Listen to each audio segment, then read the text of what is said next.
Guess what Greek artist just made a pass at me? I knew it. Well, it took me by surprise. There we were, stopped at the toll booth at the Triborough Bridge. I didn't have any change. He leaned across me to pay, and the next thing I knew, my earlobe was in his mouth. You call that a pass? I must have gotten a little fuzzy there, because the next thing I remember, there were all these horns honking, and traffic was backed up for miles. Angela, how could you let this happen? I mean, didn't you tell him you're involved with Jeffrey? Well, yes, but he said that's okay. He's involved with someone, too. That sleaze. Oh, no, Tony, don't be too hard on him. I mean, after all, in a certain light, my hair probably did look like spun gold. Guess he didn't notice the lead roots. Hi, everyone. Welcome back to... Hey, yo. Oh, wait. The Who's the Boss podcast. Mm-hmm. I'm Tori. I'm Kevin. And we are here to rewatch and discuss every single episode of Who's the Boss. Mm-hmm. And apparently, every TV movie we can find streaming starring our own Judith Light. Our own? Well, of the podcast, right. Of the show, right. Not ours. Right. Okay, and I have to say, last time this was my idea because I had just been flipping through Netflix for so long. Oh, yeah. How did that happen? You found it. Then I just saw Judith's face, and that's how we watched, what was that one called? I don't know. I don't remember now. Hey, it'll come to me. Okay, but last night, I came back from getting ready for bed, and Kevin had this one all queued up. So, I did. Is that how this happened? That is exactly how. How did I find it? This happened. Remember. Okay, so this one is on Pluto TV. He found it through, I don't know what you did. You must have just searched on I think I searched. I don't know how I found it. It just came into my life. It's called A Strange Affair. And I'm going to say the movie poster does not accurately describe this movie. So the movie poster, she's like looking all seductive, like her shirt's partially unbuttoned. She's got a leg up. The hair's all messy. And in the background, there's a photograph of a man's face that's been cut into at least 5, maybe 6 pieces. So you think this is going to be the strange affairs. There's going to be murder and mayhem. And no. So it's about a woman named Lisa McKeever. And she's married to Jay Thomas, you may remember from Murphy Brown, his podcast, his radio show. And so, that's her dog. So her husband's just kind of a jerk. He's been cheating on her. He gambles. He drinks. He's taken money out of her savings account. She's a caterer. Poor things. Stand-up guy. Right. Poor things working her butt off, just trying to save some money. They've been married long enough that their kids are now grown and in college. So she's like, I'm leaving this guy. And she moves out, gets to a hotel, and then gets a phone call to find out that he's had a massive stroke. I know. So now he's like, he can talk, so he can still be a jerk, but he can barely move, and he can't walk, and he can't take care of himself. So now she's like, well, shit. She has to go home, take care of this guy. But I know. She's kind of like, look, dude, we're over. I'm just here to help you because you don't have anyone else. And so then she falls in love with the guy who's fixing her car. Yeah, auto mechanic. What was his name? I don't know. Poor man's Bill Pullman. His name was Art Maskin, and the actor's name is William Russ. So anyway, so we're still waiting for the strange affair. Like, he's going to help her kill him or something. They're going to stick a pillow over his face. Yeah, no. Yeah, I know. That was bizarre. No, this becomes the 1996 version of a throuple. Like, the guys are not involved, but there's definitely a bond. And then they're all... So if you go to the Internet Movie Database, the alternate title for this movie is A Husband, a Wife, and a Lover. And that is much more accurate. Not as fancy. It doesn't match the movie poster. I like that that's the alternate title. But, yeah. So, I mean... Check it out if you've got some time. Judith is fantastic. She is good in everything. She really is. You She's love great. her character. You feel for her character. You want her character to be happy. But But the movie was just kind of bizarre. The sets were awesome, though. I know, because it was it 80s? Well, it was 90s, but they 90s. move into that ranch house that looks like almost Brady Bunch-esque. Yeah. Like that is just very cool looking. And luckily there's no overpowering saxophone in this movie. As Oh there my was God, in the that last first one. one. Oh, right. What was okay, that so movie what called? was how did we watch this days ago? You found the first one I did, and on Netflix. that one was on Netflix. Oh my goodness. It was 1986. It was also Judith Light. Yeah, what was it? This is not good podcasting. No, when you're looking things up and talking. Yeah, hang on. And But anyway. Johnny Galecki was in it. Yeah. How could we have already forgotten the name of this? I can't remember what I had for breakfast. Okay, but also while I'm looking for this, I want you to know that there's also a TV movie of hers that we need to watch called Men Don't Tell. There is also one that I've already seen, but I think we may need to watch together, called Intimate Agony, and it is about when I'm not kidding, herpes takes over a town. Oh yeah, I must watch that. Yeah, Anthony Geary is also in that one. Okay, hang on. Herpes in takes- defense of a married man. That's it. right. Right, because In right. defense of my dumbass husband who cheated on me and then his girlfriend ended up dead. That's what it should have been called. Okay. Oh gosh. Okay. All right. So that's it. Pluto TV. Look for it. Yeah. I mean, if you really want to watch older, bizarro movies,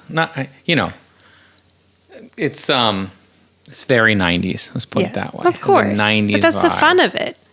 Like a lot of marble in these houses Yes. and stuff. Not that there's anything wrong with marble, but pillars. I don't know. It's just got a 90s vibe to it. So today we're going to cover season 3, episode 14. I cannot believe we're on episode 14 of season 3 already. I know. Is it 14? Yeah, we're Huh. more than halfway through this season because All there's right. 26 episodes. Oh, wow. Look at that.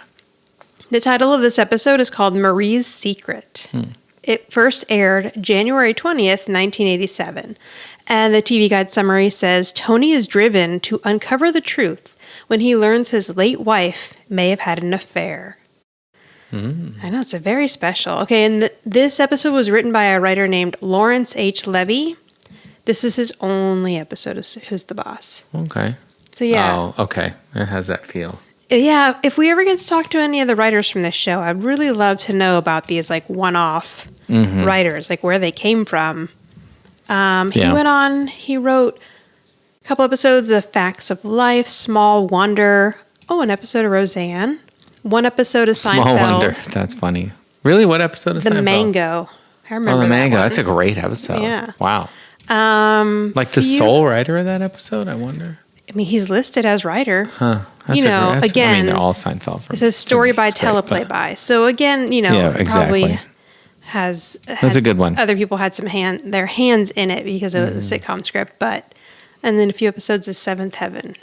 So, okay. Now, when this episode begins, there is a man in the living room we've not seen before. His name is Christos. That's Christos. Yeah. And he's not a painter, he's an artist. And Yeah. he is painting a portrait of Samantha. Yes. I mean, he's having a hard time with her because she's looking down. She doesn't want to sit there. And he's like, please, look up. Okay, look a little happier. Turn your head to the side. Okay, perfect. Now please struggling. stay there. Right. And you can see on the painting, on his canvas, he has a kind of a rough draft. Out, right? Yeah. Sketched out, but he hasn't really laid the oil on yet, I guess. So she's in the right position, and then the phone rings. So she jumps up, and she answers the phone, and it's Bonnie. And she's like, oh, guess what? I'm posing for a portrait. And he's getting irritated in the background. And she explains on the phone to Bonnie, yes, this is a gift to my dad for a surprise. Angela's throwing him a little party. Did you? I'm sorry. I She don't. says big party. I don't mean to stop you, but I'm going to anyway. Did you say who this actor is, or Oh, I didn't. Not yet. do you have? Oh, you were planning on doing that. I mean, he's done probably. nothing. Is that? No, I don't know. I just don't want you to forget because I know sometimes you're like, oh, I forgot to do. Yeah, this. no. I have not yet. He's not super recognizable. I can do it here. So he was in a couple episodes of Airwolf. Airwolf. Oh, Dukes of Hazzard. Dukes of Hazzard. How many Yeah, episodes? Just one. Okay. Blake. Yeah, Played Blake. whatever. Yeah. He was on 2 episodes of The A-Team, 1 episode of Knight Rider, Okay. 1 episode of MacGyver, 21 episodes of Days of Our Lives. Okay, so a soap star. Okay, and Soap at various actor. times he played 2 people, Barry Reed and Harry that Falcon. happens a lot on those. They could have been evil brothers, twins, I don't know. He doesn't look familiar to me. I just 1 episode of Baywatch. I know, he really didn't look familiar to me either. So, anyway. okay, so He looks like to me. I think I told you he looks like Ben Stiller playing a character, like Zoolander or something. He does look like that. He looks kind of like him. Anyway, So, yeah, Samantha's explaining on the phone to Bonnie that Angela's throwing, she actually says a big party. Angela's throwing a big party for big her party. dad. Yeah. And this is a surprise that she's giving him because her business is doing well and she wants to thank him. And she's like, gratitude, that thing adults it just kind of makes no sense, though. that she's throwing a party for Tony. I mean, yeah, the company is in the black and all that stuff or whatever. Sorry, spoiler alert. It's fine. But it just doesn't make sense. Like they're throwing he's a jolly good fellow party. There's not like a birthday. No. I mean, it's nice to be appreciated. Don't get me wrong. Yeah, I mean, I don't know if this could have been framed around a birthday, but then they just made it this because it wasn't the right time for a birthday. No, I don't know. I'm just saying. I don't know. I mean, Angela just wants a reason to dress up and cook some food. Right. And she probably just wanted to give Tony this gift and had to figure out a way. Yeah, and I mean, it's nice. It is. It's Very nice. We'll never see this picture again. No, maybe he hangs it in his room. I know. That's what I was thinking. Which would be weird. Is he hanging this large portrait of his daughter in his tiny bedroom? I don't know. Yeah. Or like take a lady friend up there. You're going to want to turn that photo around. Portrait around. You don't want to. like Tony's ever going to bring a lady friend up to his housekeeper bedroom? We're only on season 3. I don't. Yeah. Spoiler alert, lady Tony friends? never brings a woman to that bedroom. Really? Yeah. I okay. feel like they have a rule that there's like no sleepovers. No hanky panky. Right. You don't think Jeffrey sleeps over? We never see him sleep Yeah. over. I guess, yeah, it's true. There's no like waking up and. Yeah. The only sleepover we get is Michael, but technically he was part owner of the house, her ex-husband. Oh, yeah. Oh, that's our cat playing piano. Oh. Oh, boy, she's really going to town. Yeah. We're set up right next to the piano, just so everybody knows. And she only knows ominous tunes too, Yeah. so it's never happy. It's always minor chords when she gets on there. So yeah, the only sleepover we ever. Oh, okay, now she just jumped on the cabinet above my head. You may not be able to hear it, but we'll still describe the chaos that's going on.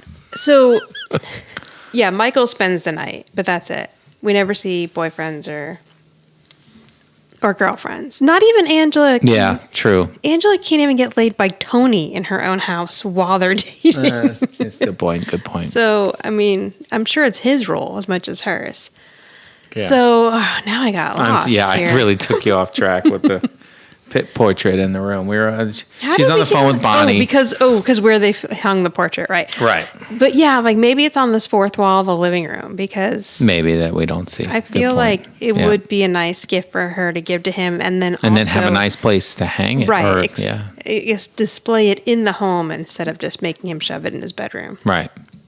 So, anywho.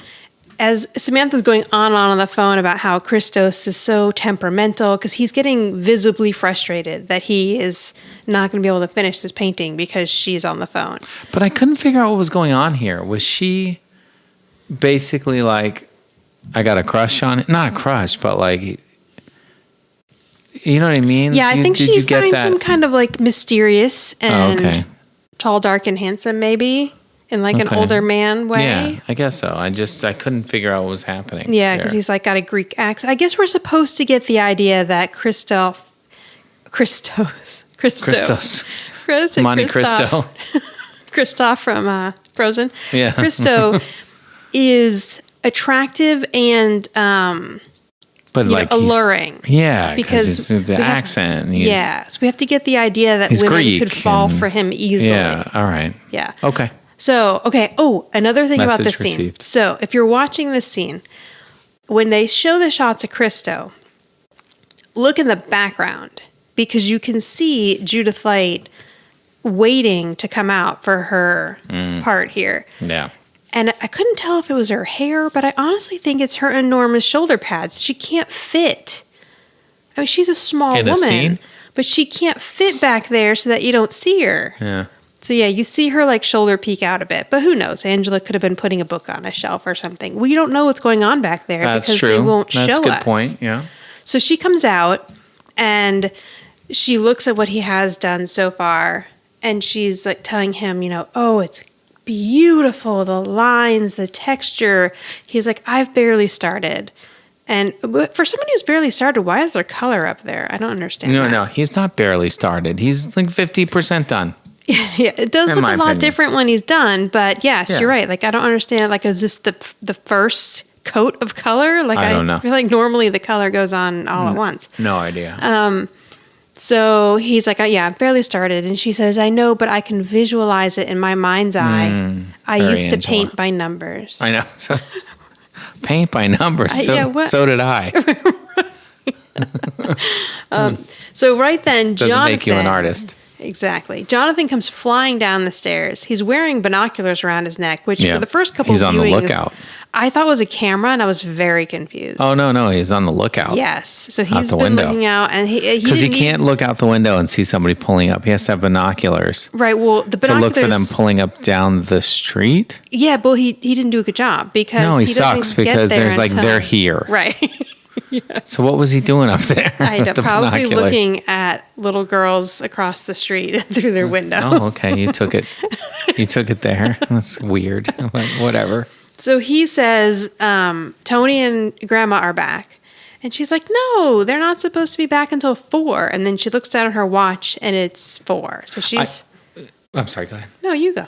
No, No, really, go ahead. I do think that it's like really cute that Tony was out with Mona. I know. Because you know how much Mona really adores Tony. Yes. I thought that was a neat element of this yeah. episode. I mean, I know it's part of the way the episode works, but and then they could work her into the episode. But I thought it was really like that's funny. It's very like And like, where did they go? the grocery store. Yeah, it ended with the grocery store I mean, for sure, but she's Mona's dressed quite up, nicely. yeah, for the grocery store. So before they come in, Angela's like, Samantha, quick, go. So Samantha goes running upstairs Right. so she can change. Right. And then Angela's hustling Christos into the kitchen. Like throwing his And like stuff the into poor there. guy, I mean, he's trying to collect his stuff as fast as he can. And she's like, please, Christo, hurry. I know. It's like, well, then help him pick something up, Angela. So she pushes him into the kitchen door and she throws his little rag at I him know. behind him.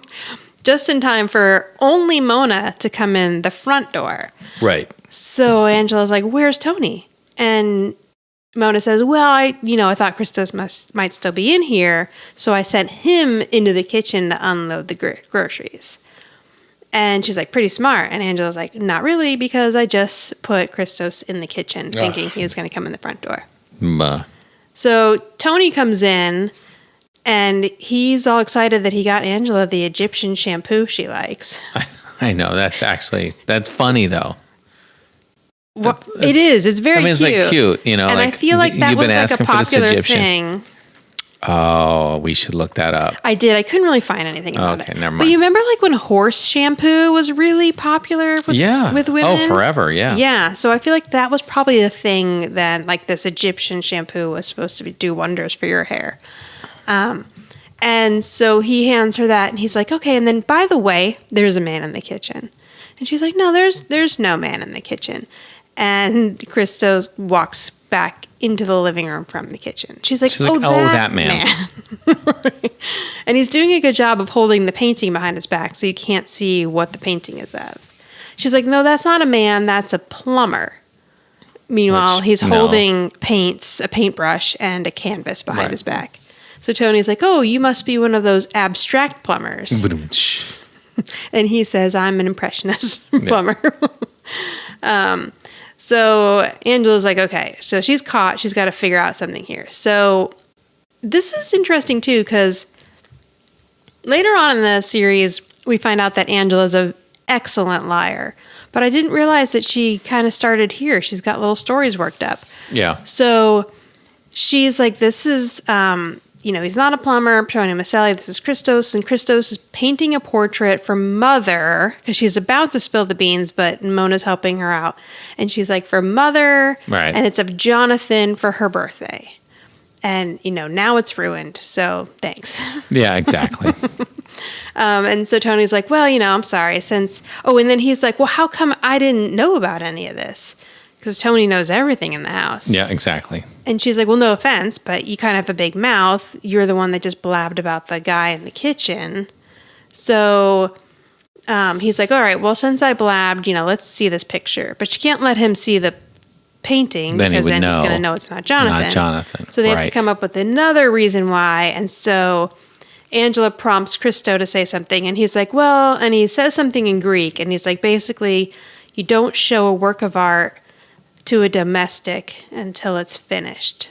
Something along those lines. Yeah, what does that mean? I don't know. Poor guy probably came up with it right off the top of his head. Yeah.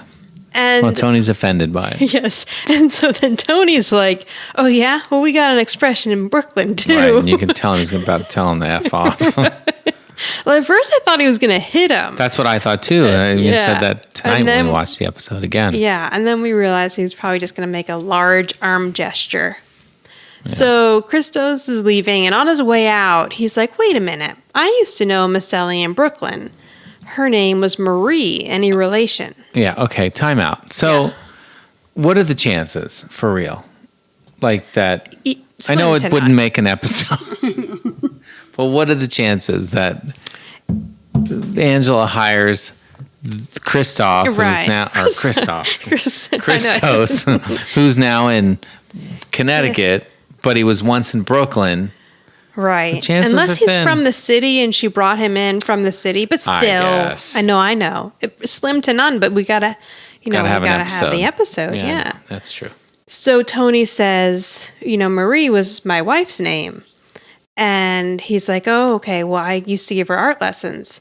And he's like, no, there's no way. And Christo's describing her. She had very long, dark hair, beautiful dark eyes, and a smile that would light up the Acropolis. And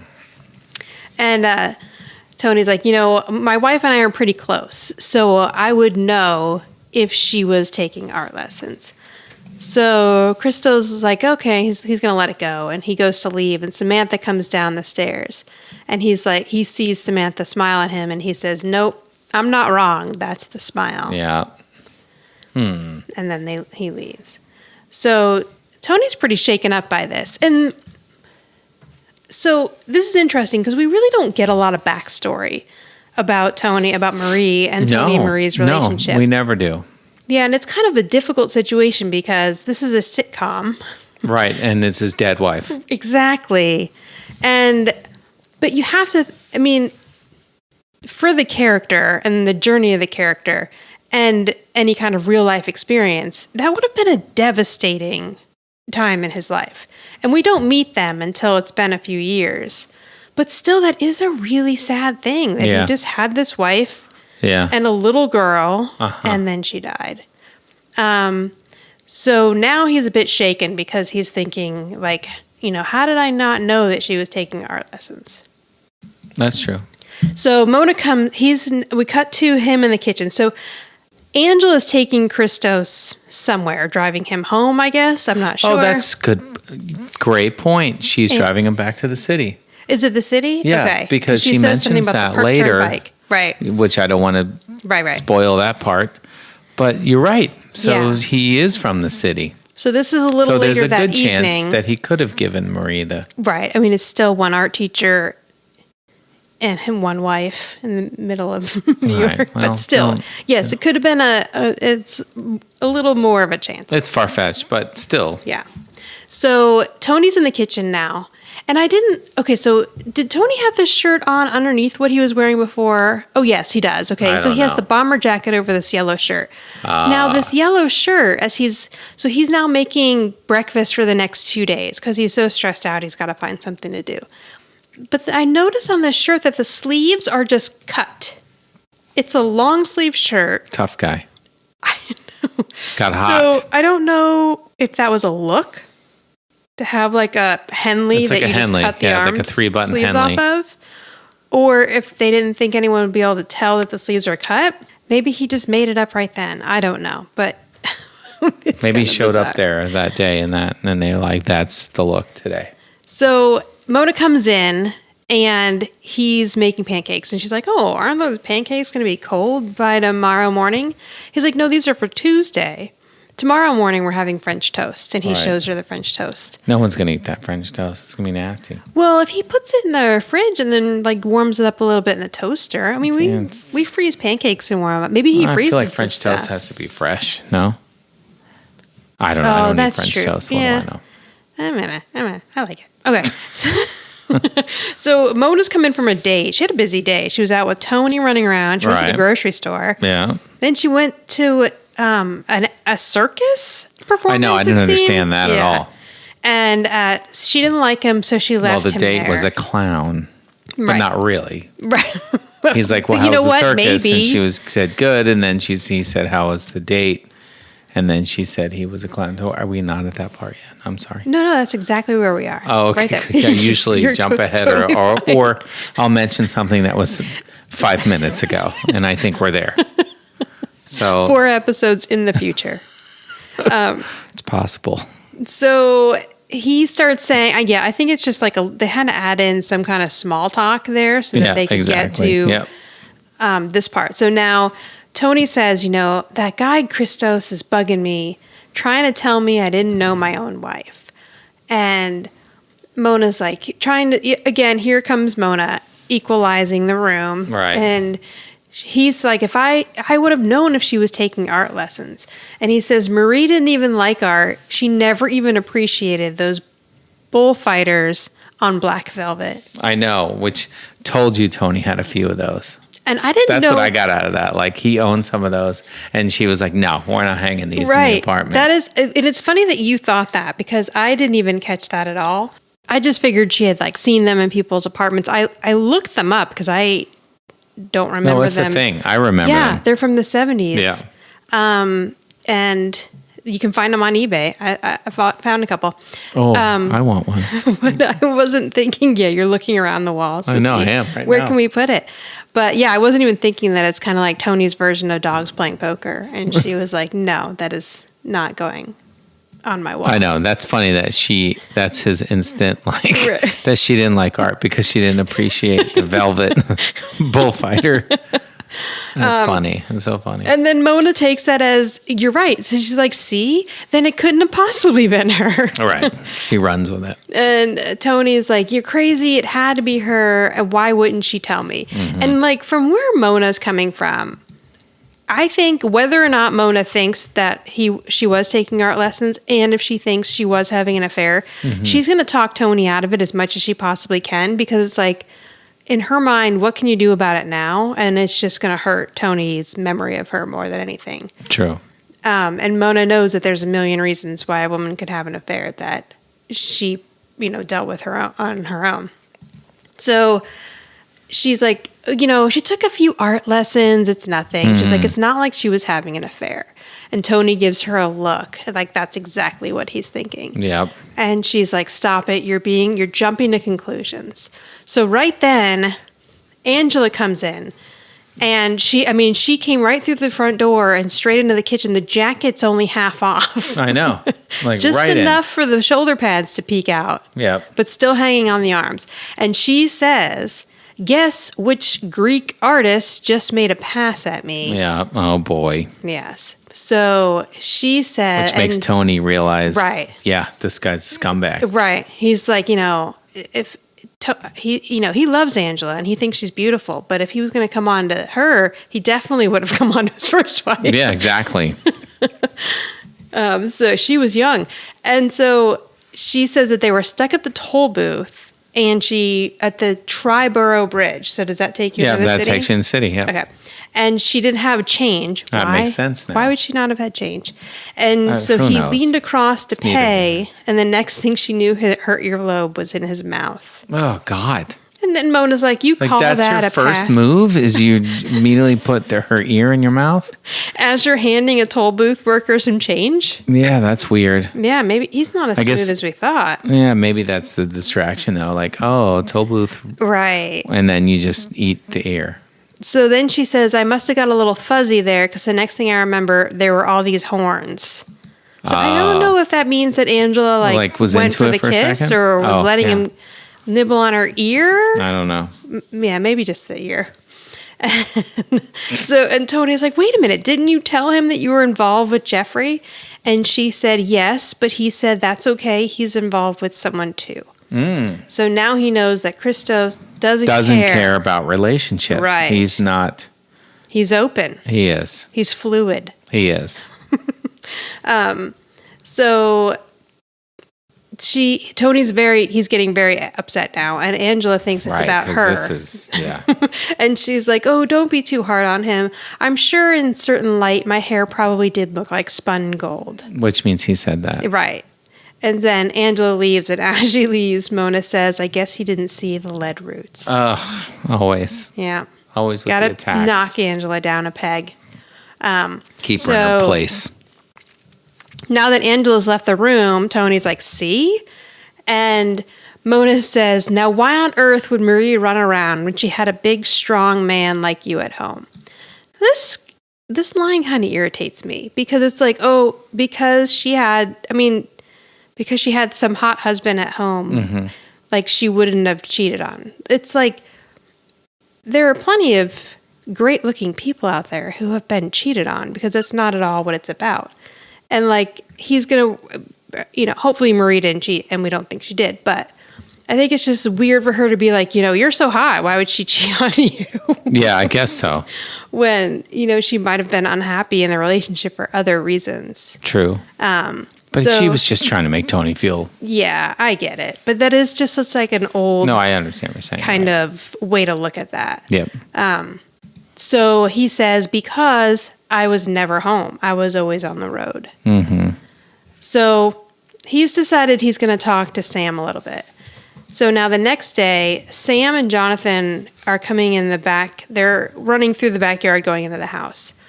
And she wants to know if Jonathan wants to shoot some hoops. And he's like, no, I need to work on my speech for Tony's surprise party. He says he's gotten a lot of great jokes from Dean Martin's Celebrity Brisket. Brisket. This is funny. Yeah, it was cute. So he's referring to Dean Martin's Celebrity Roast, which I looked up. I think it ran from 76 until 84. Oh, yeah. This was way before. This is like the origins of the Comedy Central roast. Right, right. Like, this is what it was. And It was a drunk Dean Martin. it would have been relevant here because we're in 87 and it Right. would have been ended in 84. Right, but I bet you they ran in repeats. Oh, It was true. probably huge. Yeah, I'm sure.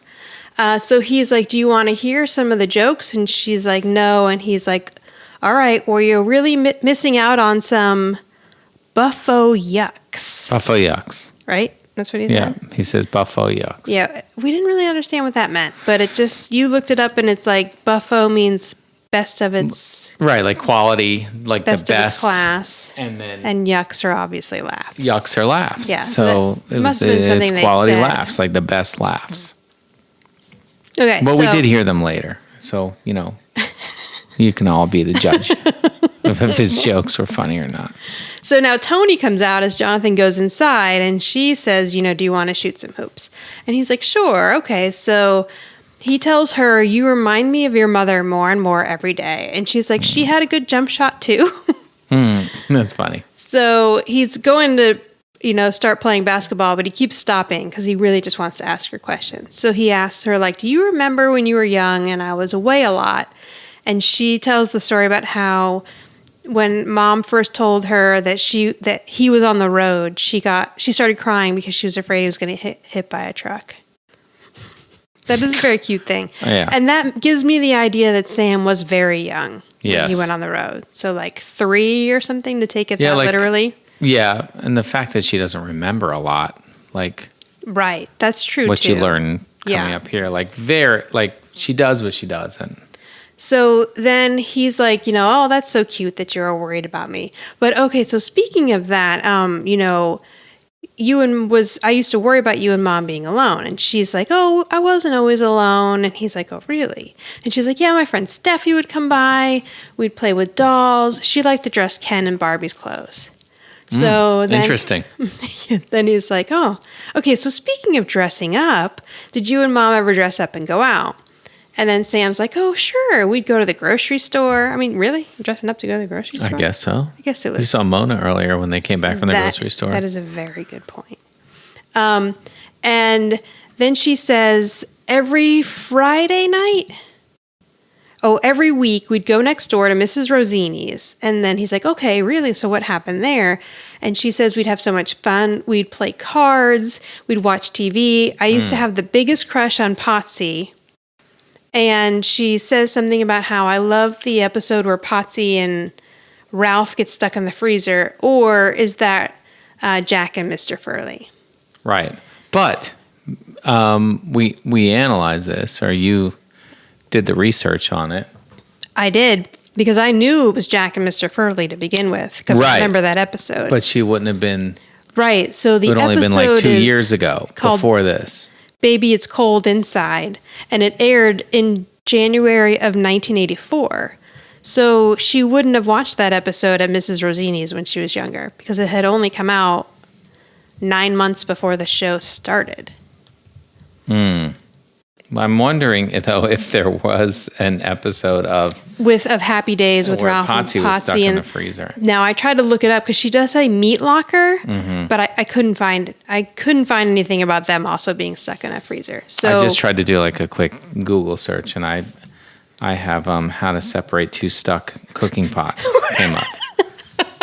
Because I researched Potsy stuck in the freezer. So I'm going to be no help here. I should have done the research before we started. All right, but if anyone knows of a Happy Days episode where they also get stuck in a freezer, that It'd be could Potsy. be What did she say? It's Potsy and Ralph? Ralph and Potsy, I think? Well, Ralph and Potsy. Okay, that makes sense. Okay, and so Tony's like, all right, he doesn't really want to hear any of this. He just wants to get to the truth here. So then he's like, well, what did your mother do? But she doesn't know. No, I know. And she's like, oh, I don't know, because she never stayed. So he's like, really? Where did she go? And she says, I don't know, but it must have been pretty far because sometimes she didn't pick me up until the next morning. Oh, see, and then the plot thickens. Right. There. It's like, what? And I wonder if she was also hiding the art supplies from Sam because she didn't want Sam to mention anything to Tony about it. So then Samantha goes to toss the ball to him, and he's just completely stunned and thinking, and so he gets hit by the ball. And Sam's like, Dad, are you okay? And he's like, yeah, I'm okay. And he just goes back inside. So Tony's not okay. Now he's in full-on panic mode. So this takes him to Brooklyn, because now he's got to go to the source. He needs to talk to Mrs. Rosini. Hang on. This just in. Oh, okay. Okay, so Happy Days, the episode is Time Capsule. And the description is, only the fun stays calm when Richie and the gang get locked in the hardware store's basement vault, where they have gathered for their school's time capsule. All right, so she could have been confusing. Thing yes. To a freezer. And when did that air? This 77? Oh yeah, probably really early. I don't know when was Happy Days. It was right there. On? You scrolled. 74 to 84. Well, this doesn't say but the this episode. Is season 4, episode 13. January 1987. Episode aired. I'm looking at it. January 1977. 77. That's what I meant. Okay, so that would have been a couple of years. So that would have made more sense that might be the episode she's thinking of, and then she got confused with the freezer. Okay. All right, we can continue now. Meanwhile, really, just writers wrote this, and they're like, okay, we'll put these two together, and she confused Jack and... Right, but Mr. Furley, what's Furley? Yeah. Yeah, Furley and Jack Tripper really did get stuck in a freezer. I remember that because they think they're going to die. But then they realized they must hold each other to stay warm. Yeah. But of course, Mr. Furley is like, well, he's homosexual and we'll probably have sex now. Because this is what the gays do. Right. But then Jack, I think, tells him, because they're going to die, doesn't he tell him, and to make him feel better, he says, I'm not really gay. Oh, yeah, right. And then they don't die. I think you're right. Right. And he was like, I was just kidding with you. Or whatever. Right. Oh, yeah. I feel Yeah, like, and on a Three's side note, Company- like every Three's Company episode we've ever watched, and we can rewatch them, I still, when I watch it again, it's new to me. Why? I don't know why I can't Because we're old. and- retain like what happened, and like some of them, I I'm like, know. oh yeah, I remember this one, but, Yeah. or the premise of it, but I cannot retain. Well, a couple of years ago, the two of us sat down and decided to watch Love Actually, and we knew that we had both seen it at some point. Oh yeah, this is And a good then- story. I feel like and we've we were even like- told it. I feel like we've told it on this podcast. Oh, really? I don't think we have, but Oh, okay. I was like, I think I saw it on a date, and you were like, I think I saw it on a date. Yeah. We could remember nothing about it. No, The movie came out, we were engaged, so we had been on a date with each and other. went and saw that movie. And we had zero recollection of this movie and That's watched it terrible. again as if it was brand new and didn't like it. So there you go. Yeah. Three's Company is kind of a mess of sexism really is, and how they dealt with anti-gay. homosexuality. Oh, Yeah. God, I mean, so bad. yes, Mr. Furley's. But I mean, I'm not trying to excuse it, but the time that was what was on TV or whatever. it was acceptable on TV, yeah. Right. And so it's even though it's horrible. such a different time now. Okay, so back to Mrs. Rosini's apartment. So we have Rhoda Gemignani is back. This is the first time we've seen her since Thanksgiving at Mrs. Rosini's. So Tony's running up the stairs, and she's like, come on. And he's like, I'm coming 3 at a time. And 3 she's steps like, at a time. Yeah. And she's like, only 3 at a time, getting old. But that's a Then- lot. I know. I'd die. But what did Tony do, 4 or 5 at a time? Yeah, I give this Tony. It's Tony. So- So probably. He comes in and he's like, faster than ever. And she's like, yeah, sure. I know. So they say their hellos. She tells him he's wasting away, and he's like, "Not you." And she I know, seems, which is completely a fat joke. I know, but she He fat shamed her. She seems like she blushes, like she's all excited that he'd noticed that she's still got some Voluptuous? weight on her. Yeah. I guess. Because I guess maybe to her that's a compliment. Yeah. So then he's like, I'm sorry to come by on such short notice. And she's like, oh, don't worry about it. My door is always open. And then she shuts her door and locks it. like 4 different locks. Right, like it is a castle. Yeah, Fort Knox, Yeah. if you will. So she's like, oh, since you're here, here, eat. And she starts shoveling. He's like, I want to talk about something. And she's like, what, you can't eat? You can't talk with food in your mouth? And she starts shoveling food onto a plate. She has a full table set up here, like as if there's going to be people coming over at any moment. She has veal Right. parmesan out. I know, why? I And then some kind of like charcuteries. Yeah, like she's got charcuterie? meats and olives and This- yeah, steamed that's artichoke. the what is that? Antipasta Oh, salad? antipasta. Antipasta? Yeah. Oh, Is that where there's like cold meats and yeah. I think lettuce so. and stuff? Yeah, I think so. I don't know. Maybe that's what that but was. But this is it's a just lot like- of food for the fact that no one is there. But this is just a play on that Italian grandmother. And like, Right. But also the fact Tony probably would have notified her that he was that's coming true. by. He's coming so by. she's like, I so- have to put all the Right. I all got the to put shit everything out. Yeah. So- And then maybe she's going to freeze some of this because that was a big thing too. That's true. Yeah. So anyway, yeah, she puts spaghetti on his plate, piles veal parmesan on his plate, and then she wants him to talk. So he's kind of having a hard time starting off this conversation. And she's like, why are you so quiet? You usually, something's different about you. You usually talk until your arms get tired. Because that's what you did when you're Italian. Right. And he's like, well, I got something on my mind. So he says to her, he wants to talk about Marie. And then she's like, God rest her soul, and does the sign of the cross. Does she say here, manja? And then Yes. he's like, I can't manja? I can't manja. I'm assuming that word means eat in Eat, Italian yeah. because I heard it so much as a child. Yeah. That We have I a can't spoon even now that tell you. says it. Manja, Oh, manja. yeah, we do. That's right. So he starts asking Mrs. Rosini about the art lessons, and he can tell by the look on her face that it's true. Yep. And she's like, you can see it in my face. It's my curse. Joe always knows that we're having veal as soon as he looks at my face. And she's like, but of course we always have veal. So Tony's like, I thought I knew her. Like, I don't understand. And she's like, it's not that terrible. She just took a little art lessons. And he's like, it is that terrible because she was unfaithful to me. And then Right. Mrs. Rosini gets pissed here. And she's like, don't ever say that about Marie. She would have never done anything like that. And Tony's like, well, where was she all night? You know, she left Sam with you. Right. It's not like she was waiting for paint to dry. She wasn't just at art class. But Miss Rosini explains, you know, Sam remembers her coming back in the morning, but Marie would actually come over and when she got home, and they would sit, have a little coffee, and eat some veal. And then, I mean, what time of night was that? Eat yeah, some it'd be like, veal. yeah, like maybe the class was like 7 to 10. Then she comes back from the city. She gets there about 11, and then Seems a little heavy. right before bed. Veal seems a little heavy for I that know. time of night. It's the TV people they can eat, even though it's not a TV person we're not seeing. But just last episode, we watched Mona shovel in some banana bread. That's true. So she says she would come inside, and then she didn't want to wake up Sam, so she would just go home, go to sleep, and then Yeah. come back and get Which her in makes the sense, morning. yeah. Yes, that makes total sense, because once your kid goes to sleep somewhere, you really don't want to, because if you wake her up and then get her back to the apartment, then you're going to have a hard time Yeah, good getting her luck with back to that. bed.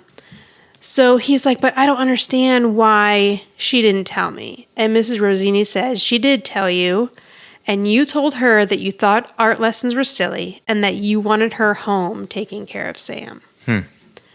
So she's like, don't you remember? And he says, I don't remember, but it was such a little thing. And she says it was a little thing to you, but it meant a lot to her. So we really see a lot of growth here with Tony. Yeah. Because,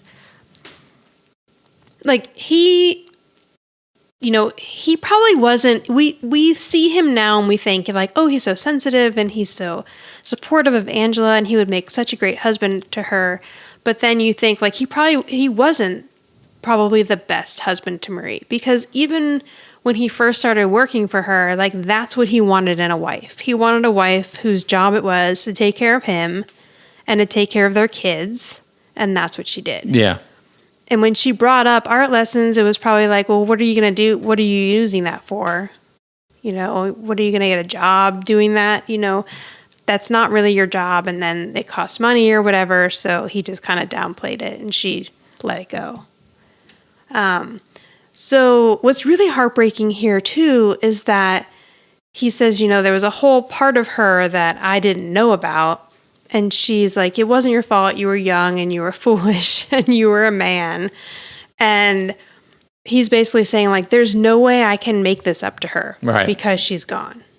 Like, and so that has to really suck just to kind of have that guilt of, like, you know, there was something important to her. And he, like poo-pooed it.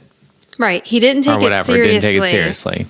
And, you know, and Mrs. Rosini's making him feel better, saying, like, she loved you and she was very happy with you. But, you know, just the idea that you can't go back and, like, tell someone you're sorry once they're gone. So this is a little bit heavier than we've seen, but it's really the heaviest they can get here because you can have these little moments like this in a sitcom. But even in that book I read by Mindy Glazer, she was saying how, like, a sitcom is a story told in jokes. So you still have to, like, have so many jokes even in these little moments like this. Right. I feel like it turned a bit as sitcoms evolved, even in the 90s. Like, I think Roseanne had a lot of jokes, but then it also had a lot of moments that were way more that was serious. a big time, yeah. But they hadn't really, like, gotten the nuance of that, I think, at this point. But yeah, That was almost like All in the Family was kind of the same way. Yeah, that's dealt with true. like some serious situations Yeah, and had that is a good jokes. point. But like, you know, yeah, it would go back and forth. Right, yeah. But they still always dealt with it, yeah, with the jokes. Right. Having enough jokes. Of course. Right. And then making Archie, who was pretty much a terrible character, the butt of the joke. Right. Yeah. So Tony's feeling pretty bad about himself at this point. And he comes home, turns on the light, and everyone is there, all dressed up. There's a huge banner that says, "We love Tony." Now, this is a nice party, but Samantha said big party. And there is not one friend there. No. It's just the family. It's just them and Jeffrey with a G. Yeah. But they're all dressed up and stuff. So, and there's a big banner that says, "We love Tony." Now, I had to look this up. So Angela's wearing the red dress from Tony the Matchmaker. Mona is wearing the dress that she was wearing in When Worlds Collide, when she's going to the policeman's ball. All right. Oh, right. Yep. I remember that. So, yeah. So I thought that was great, though, that they reused those two dresses. And I've seen Judith Light even photographed on the red carpet in this red dress. So I don't know if she just really liked it or if she borrowed it or what. And then the kids are wearing new clothes because they probably couldn't fit in whatever. Right. Whatever was available. And Jeffrey, I don't know, maybe they just told that actor to bring a tux from home. No, I'm just kidding. He's dressed in a fancy tuxedo. He is. So he's like, what is going on? And she says, this is the Tony Micelli Gala Appreciation Party and Testimonial Salute. And Tony's like, I can see why you didn't put that on the banner. So she lets him know that she wanted to have this party for him because for the first time since they opened the business, they're now operating in the black instead of the red. Yeah. So they are making money now for the first time. Yeah. And he's like, well, what do I have to do with that? And she says, if you hadn't talked me into opening my own agency, I wouldn't have been able to do it. And, you've been such a help and support along the way. We've seen Tony even waxing floors, driving limos. We did. That's right. The limo. Yeah. Yeah. Doing whatever he can do. And so now this is very much on the flip side of what he was feeling on his way home. True. And a good show at how Tony has evolved. But I also think that Tony saw Angela and still sees Angela a bit as a completely different creature than a woman that you marry, Yeah. So he's always been supportive of her because this is how he's known her the whole time. And he knows she's going to succeed. And so he supports that. And now I think he's probably thinking Marie could have been Angela. It's just that she didn't have the opportunities. And then I held her back even more. And so I think that's why. Not knowing better. Right, Yeah. exactly. He didn't, he's grown Just didn't here. know any better. Yeah. So then as they're getting ready to do his little, do the speeches for him and stuff, Mona kind of pulls him aside and she wants to know what happened with Mrs. Rosini in Brooklyn. And he explains, I had a terrific wife and you were right. I was jumping to conclusions. It's just too bad that I can't say the same thing about that she had a terrific husband. So they make him sit down in the chair. They blow their kazoos. Yeah. Because it's a party.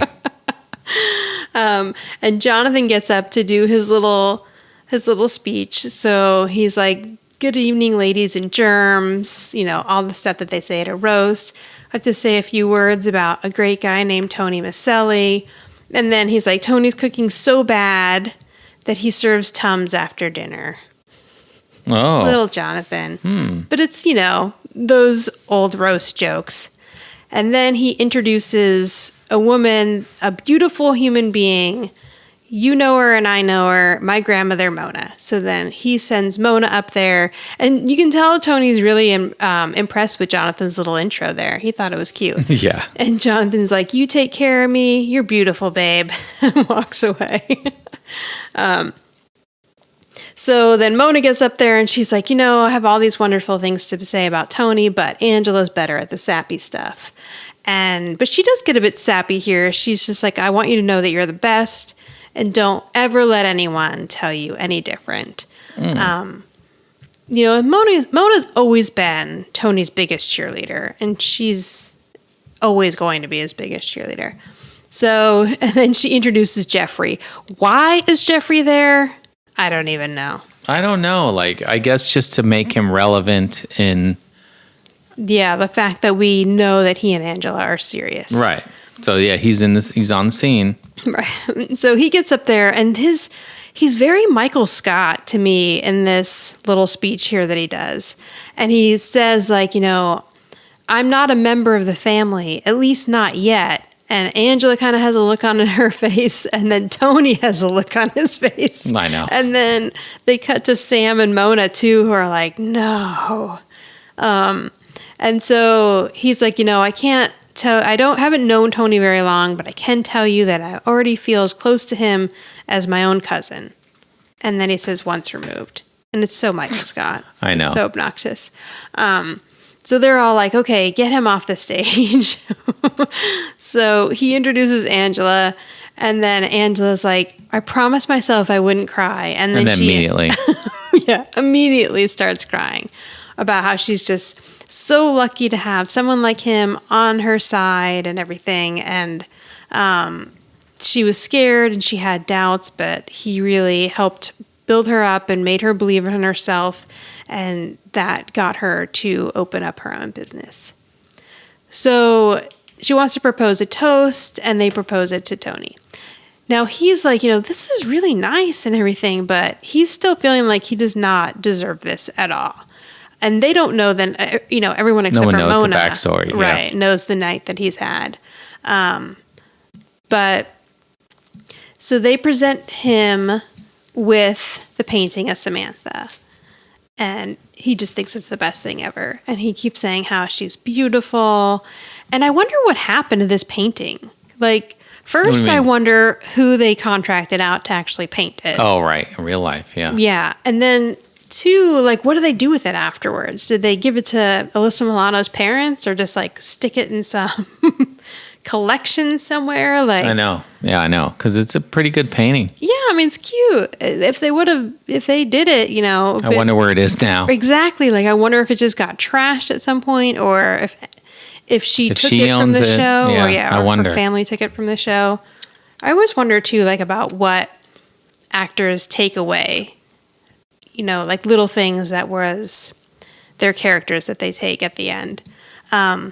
So, he's just saying how she's so beautiful and he's speechless, but they want him to say something. And so he basically says, like, this is coming at a time where I'm really not feeling like I'm the best right now. So it feels good. And Sam makes a little speech saying that she sat there for countless hours and missed phone calls and everything. But her mom always said that they were both very lucky to have him, and she was right. So now it's time to eat. But they've made a ton of veal. I know, a lot of veal, which she just got done eating. Right? We know that Tony already ate a bunch of veal and pasta and stuff at Mrs. Rosini's house. But they force him into the kitchen. And then they don't even go into the dining room. So it's like, are they all going to just shove themselves around that little kitchen table? I guess so. Yeah. Stand around and eat, maybe. They didn't need the dining room set, so it's fine. Oh, and then before that, which I can't pass up, when he's done giving his speech about how he doesn't feel very good about himself right now, Angela's like, in our book, you are batting 100. I know, it's great. And they had to give the audience quite a bit of time to laugh there. Right. Because they gave him a minute. Yeah. And he's like, I hope that's 1,000. Yeah. Because you really want to be batting 1,000. So what does that mean? Like, it's your batting average. Is it over the season? Well, yeah. I mean, each season or whatever. But batting 1,000 means like how many hits that you get out of 1,000. Oh. So if somebody's batting like, 350, or 300, that's really good. You're getting like 30 hits out of 100 or whatever. 300, yeah. 300, yeah, a third of all your hits. So every time you come to bat. So that's what it means. Okay, if you're batting 1,000, you're hitting every single ball. Yeah, so every time you come, you're always getting a hit. Right. Whether it's a home run or a base hit, you're If always batting getting 100, you're not doing very well. No. Yeah. And batting 100, you're terrible. You're Angela playing baseball. Yes. Yeah. It's terrible. All right. So then for the tag here, Angela and Tony are sitting and looking at the painting, and he's hang on. I forgot to interject earlier. Yeah. When she introduces Jonathan, this is back a little bit. Mm-hmm. She introduces him as Jonathan Shecky Bauer. Oh, yeah. What did that mean? Shecky Green. It's a reference to Shecky Green, who was a comedian, and he was big in the Dean Martin and Frank Sinatra. He was a Las Vegas. He performed in Las Vegas quite a bit. So I'm sure he was probably part of the roasts and stuff like that too. So maybe he was just a big comedian back then. And actually, he was born in 1926. He's still alive. He's 94 years old. Oh, wow. Shecky Green. Nice. Yeah, so, good for Shecky. I know, exactly. So, but that's what that I think is a reference to, is the fact that he was a big comedian, and he was big back then in in the 80s. I think he was a well-known comedian. So, anyway, sorry, go ahead. No, thank you. I wanted to interject, and then I missed it, and of course I'm like, did that happen already? I don't know. Did Jonathan already speak? I mean, I know he's mentioned it, but anyway, sorry. Yeah, so in the tag, they're just sitting there looking at the picture, and Tony's like, I just cannot believe how much she looks like Marie.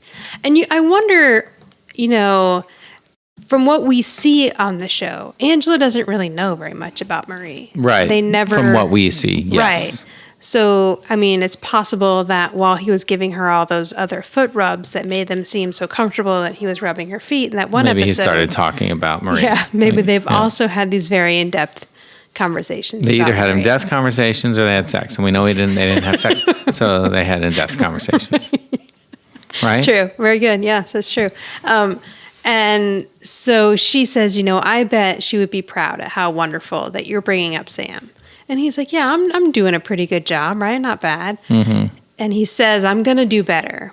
If she wants art lessons, she's going to have them. So at some point over all the veal dinner, he must have explained to Angela what had happened. I guess so, yeah. Because now she seems to know. Or she's just completely clueless. She's like, okay, cool, whatever that means. Yeah, cool. Everyone should have art lessons if they want them. Right. Including myself. So, of course, now Angela has to bring up the fact that she used to also be an artist. Color by numbers. And so she pulls out a roll of paper that she found in the attic. Like she had to go dig up in the attic and then hide under the coffee table. Right. Makes no sense. Until this moment. That damn attic. I know. All of Angela's so much crap is up there. Old prom dresses and cellos that nobody wants to hear. It's time to clean out the attic. Artwork. And Tony probably came across this already while he was up there cleaning. Oh, yeah, because he straightened up the whole thing. Yeah. So she's like, I want you to look at this and be brutally honest. So he opens it up and he's like, oh, it's a very beautiful tree. And then she looks at it and she's like, it's not a tree, it's a self-portrait.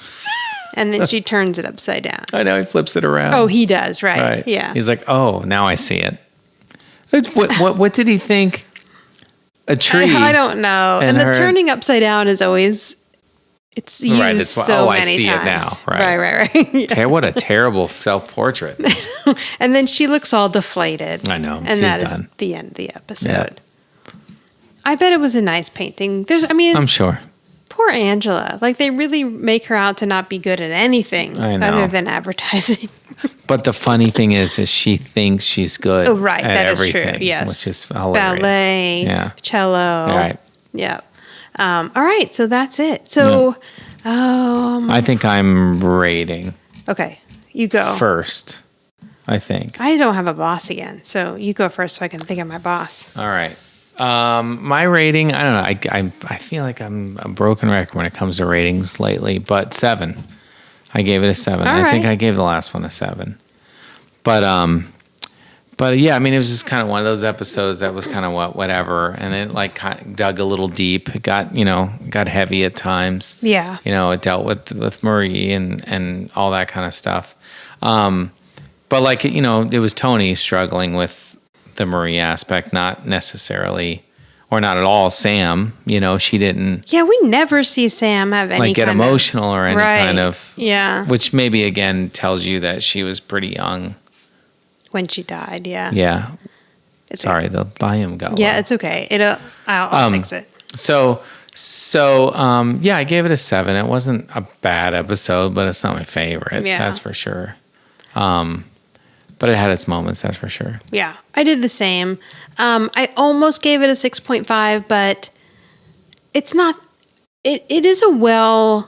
It kind of gives you an. Sorry, I don't mean to jump on your thing, but it gives you an idea of, or like a little bit of Tony's past, which is always kind of interesting. Yes. Like it kind of digs into that a little bit. Yeah. Which I thought was good too. Sorry, I meant to mention that. Like that part of it for sure. I like that they brought back in Mrs. Rosini for it. Something always feels a little off on these episodes that are not written by the main people. I agree. And this had that feeling. But overall, I thought it was good. It was nice to get some backstory.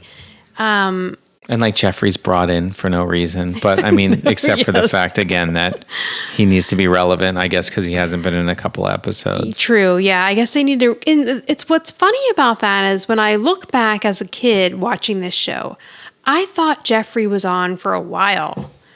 I did too. When we rewatched these, I thought he was like an entire season and a half or something. Yeah. But I feel like we only have like 2 or 3 more Jeffrey episodes. And also, too, because we watched them, quickly. We waited a week as we're kids. As we're kids, right. Or you'd wait a week. And then, so Jeffrey was on for like 3 months or 2 months. Right.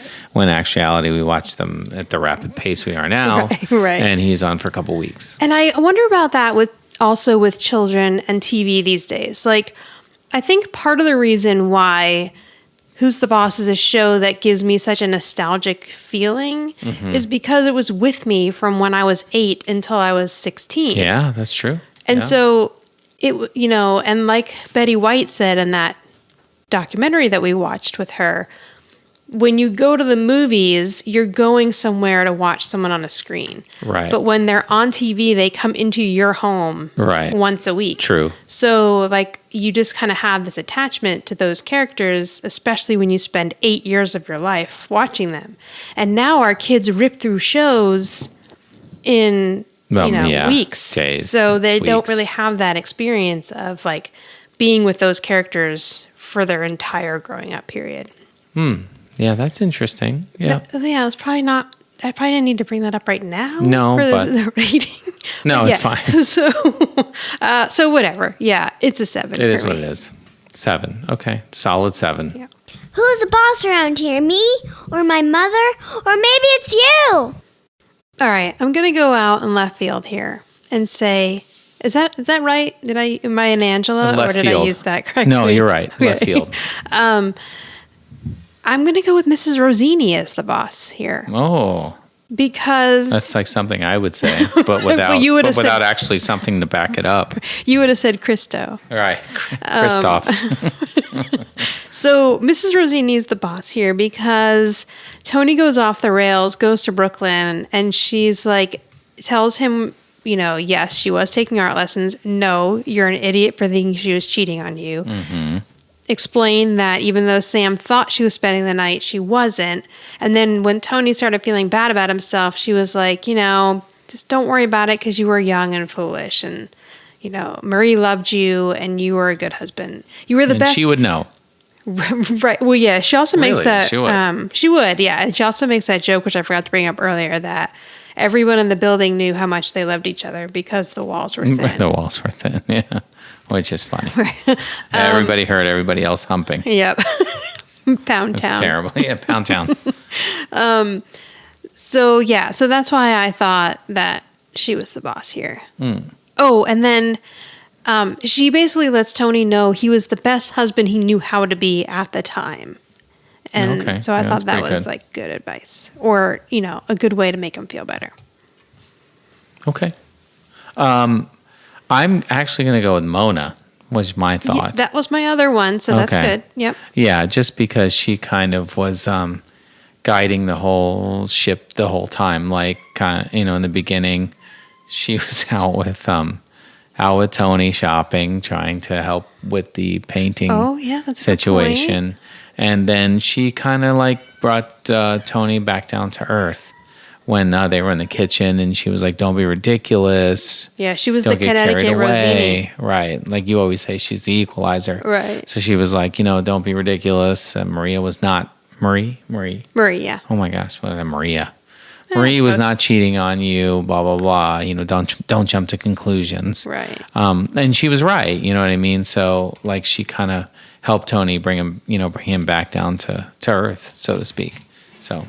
yeah, I thought Mona was the boss. All right, yeah. That's what I'm going with. Very good. I see all those too. All right.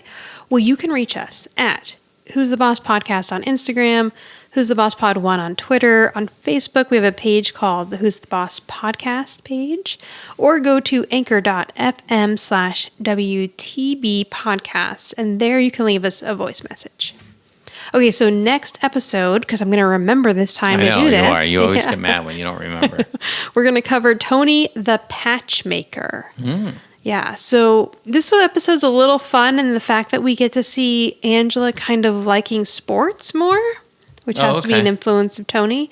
And it's got some Jeffrey and Angela stuff in it. Oh, okay, good. Well, Yeah. I'm excited about it. I don't remember. Of course, I don't remember any of them. So. Some of them I remember, but yeah.